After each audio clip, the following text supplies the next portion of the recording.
Solving equations.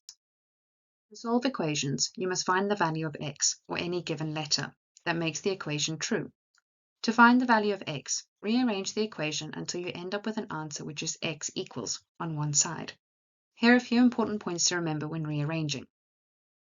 Always do the same thing on both sides of the equation. To get rid of something, do the opposite. So the opposite of plus is minus, and the opposite of minus is plus.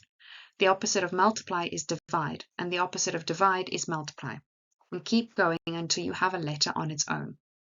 Solving one-step equations. Solving one-step equations is exactly what they say. It's one step and you're done.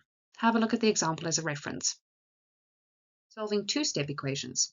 Now, if you come across an equation where there's an x term and a number on the same side, use the same method to solve it. Just do it in 2 steps. Add or subtract the number first, then multiply or divide to get to x. Have a look at this example. When you're solving an equation, it is a good idea to write down what you're doing at every stage. Put brackets in next to the equation, just like in the examples. Equations with an x on both sides. For equations where there is an x term on each side, you have to get all the x's on one side and all the numbers on the other. Then you multiply or divide to get the x equals answer. Have a look at this example. Equations with brackets. If the equation has brackets in, you have to multiply out the brackets before solving it, like in the previous examples. You can check your answers to questions like these by putting your x value back into each side of the equation.